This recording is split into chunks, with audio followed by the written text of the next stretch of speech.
क्या आपका कनाडा का वीज़ा या इमिग्रेशन रिफ्यूज़ हो गया है या रिजेक्ट हो गया है, राइट? ओके, तो ये वीडियो आपके लिए है। या आप अप्लाई करने वाले हैं और आप किस तरह ये चीज़ को अवॉइड कर सकते हैं, तो ये वीडियो प्लीज़ ज़रूर देखें।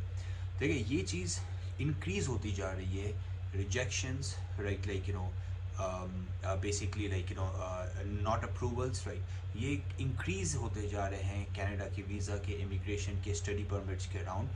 और वो क्यों हो रहा है, राइट? और आप इस चीज़ को किस तरह अवॉइड कर सकते हैं? तो नंबर वन चीज़ तो ये है कि भाई देखिए ना, फ्रॉड एजेंट्स होते हैं, फ्रॉड कंसल्टेंट्स होते हैं, वो सही एडवाइस नहीं देते, राइट? और फिर क्या होता है कि बिकॉज सही एडवाइस नहीं मिलती है, कभी कभार तो ऐसा बोलते हैं कि गलत डॉक्यूमेंट जमा करा देते हैं, कैंडिडेट को पता ही नहीं होता क्या हो रहा है फाइल के ऊपर। और नंबर वन वजह यही रिजल्ट होती है कि लाइक एजेंट ने या जो आपका काम कर रहा था उसने सही काम नहीं किया, and that resulted in what, not just rejection, और कभी कभार आप पर बैन लग जाता है, राइट?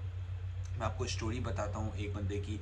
रिसेंटली उसने अपनी जॉब के अंदर गलत डेट लिख दी, राइट? और उसने कुछ साल पहले अप्लाई किया था और वापस से रिसेंटली अप्लाई किया, उसने गलत डेट लिख दी।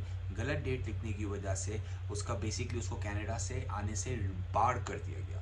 तो उसने हमें कांटेक्ट किया और हम we are helping him out with appeal process. तो आपको पता है कि अगर कभी भी आप रिजेक्ट होते हैं विजिट वीज़ा में, स्टूडेंट में, या इमिग्रेशन प्रोग्राम के अंदर भी, अगर आप रिजेक्ट होते हैं तो आप अपील कर सकते हैं। You have a right to appeal, that's the best part about Canada.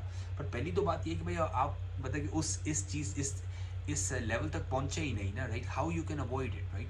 तो एब्सोल्युटली लाइक जिस लॉयर, इमिग्रेशन एजेंट को आप हायर करते हैं, राइट, मेक श्योर करें कि वो रजिस्टर्ड हो, वो सर्टिफाइड हो, राइट? बिकॉज अगर वो सर्टिफाइड और रजिस्टर्ड नहीं है तो आपको कुछ भी एडवाइस दे रहा है, राइट, आपको पता भी नहीं है कि वो चीज़ एक्यूरेट है नहीं है, राइट? और कभी भी अगर एजेंट आपको बोलता है कि कोई भी डॉक्यूमेंट फॉर्ज करो या गलत डॉक्यूमेंट बनाओ, डोंट डू इट, भाग जाओ आप दूर से। इससे अगर आप करोगे तो आपके लिए ये मेजर मसला बन सकता है। और अभी क्या होता है कि कनाडा इंफॉर्मेशन शेयरिंग करता है मोस्टली मुल्कों के साथ, GCMS सिस्टम जिसे हम बोलते हैं, कि ऑस्ट्रेलिया के पास डाटा जाता है, बहुत सारे मुल्कों के पास डाटा जाता है आपका।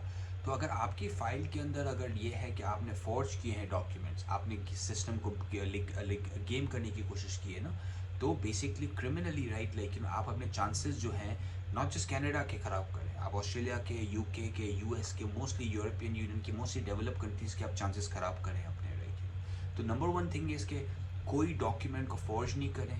100% मेक श्योर करें कि डॉक्यूमेंट्स एक्यूरेट हैं, डबल करें, ट्रिपल चेक करें, ओके? ये बड़ी एक इंपॉर्टेंट एलिमेंट है, पहली तो ये चीज़। सेकेंडली ये कि कोई ऐसे एजेंट के साथ काम नहीं करें जो नॉट सर्टिफाइड हो और रेगुलेटेड नहीं हो, बड़ा एक इंपॉर्टेंट पॉइंट है। बिकॉज जो नॉन सर्टिफाइड और रेगुलेटेड नहीं होते ना, वही इस तरह की एडवाइसेस देते हैं कि आप ये कर लें, आप यहाँ से जादू कर लें, आप ये कर लें, इसको आप चेंज कर दें। ये छोटी छोटी जादूगरियाँ जो होती हैं ना, it ends up costing you like like not just आपका वीज़ा या इमिग्रेशन तो कॉस्ट होता ही होता है, फिर लॉन्ग टर्म बार लग जाता है, बैन लग जाता है, राइट? तो आपने पहली चीज़ करनी है कि आप ड्यू डिलीजेंस अपफ्रंट बहुत करें, राइट, ताकि आपका किसी भी टेक्निकल एरर की वजह से, राइट, लाइक आपका डिनाइल नहीं हो, राइट? पर लेट्स अज्यूम कि आपका डिनाइल हो जाता है, राइट, अभी डिनाइल आ गया, राइट?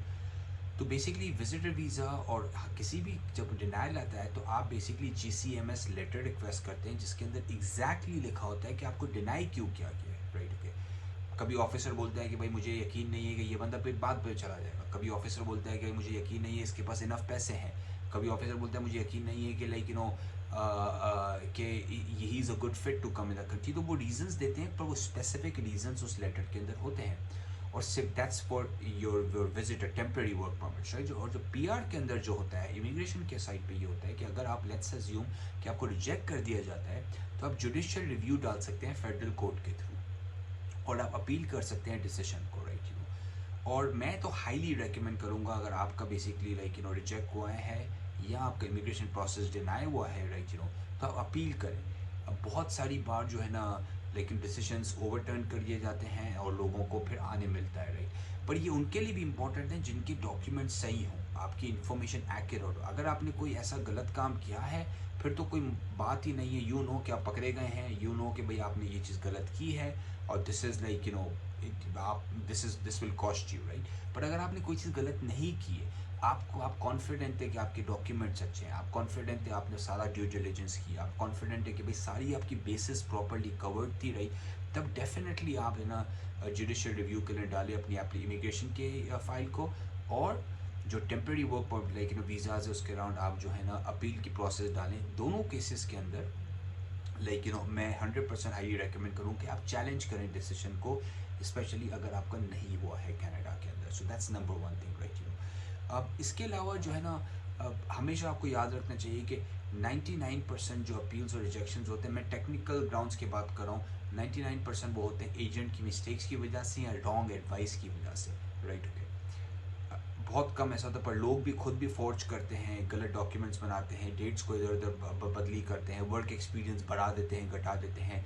ये सारी चीज़ें जो है ना आजकल जो है कैनेडियन इमिग्रेशन जो है वो Canadian visa officers AI use करते हैं। तो आपकी ये जो छोटी छोटी चालाकियाँ as I would say like they don't gonna work out, this will not work out, ये आपके अगेंस्ट काम करेगा।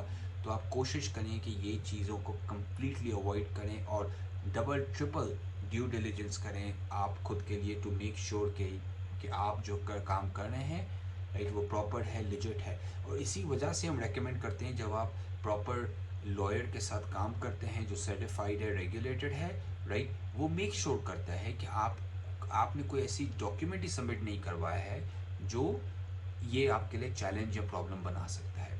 तो नंबर वन थिंग कि भाई आप किस तरह अवॉइड कर सकते हैं लाइक रिजेक्शंस और ये सारी चीज़ें, कि भाई be up front, honest, proper documents present करें, राइट, के और गलत एजेंट के साथ या नॉन सर्टिफाइड एजेंट के साथ काम नहीं करें। सेकंड चीज़ है कि अगर हो जाता है reject temporary work permits visas के और इवन PR के अंदर अपील करें, क्योंकि इट्स रियली गुड टूल। भाई कैनेडियन गवर्नमेंट बोलती है कि भाई आप अपील तो करें ताकि आपको ही पता हो कि भाई आपने गलती क्या की है, ताकि आप जब नेक्स्ट बार कर रहे हो वो चीज़ को, पहली बात तो ये कि कोशिश ये होनी चाहिए कि डिसीजन ही ओवरटर्न हो जाए ताकि आप आ सकें।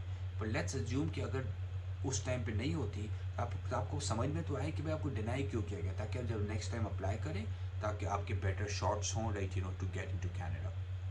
बट अगर आपको अपील्स के लिए हेल्प चाहिए, किसी भी तरह की अपील्स के लिए आपको हेल्प चाहिए, राइट, ओके, हम भी हेल्प कर सकते हैं, राइट, ओके। हमारे पास लोकल लॉयर्स की टीम है जो आपके केस को रिव्यू करेगी और आपको बताएगी कि आपके चांसेस क्या हैं, आइदर इमिग्रेशन के केस के अंदर या आइदर विजिटर वीज़ा या स्टूडेंट के केस के अंदर। आइदर वे मैं तो अक्रॉस द बोर्ड रेकमेंड करता हूँ कि ना आप अपील करें, बिकॉज जब आप अपील करते हैं तो अक्सर ऐसा होता है कि लाइक डिसीजन जो है ना वो ओवरटर्न कर दिया जाता है आपके फेवर के अंदर, राइट। कोई क्वेश्चन है आपको, कोई कमेंट है, राइट, इनके साथ शेयर कीजिए जिनकी वीज़ा रिजेक्ट हुई है या जिनका PR रिजेक्ट हुआ है, उनके साथ शेयर कीजिए। It will be really helpful video for them, right, और लाइक कीजिए, सब्सक्राइब कीजिए। Thank you.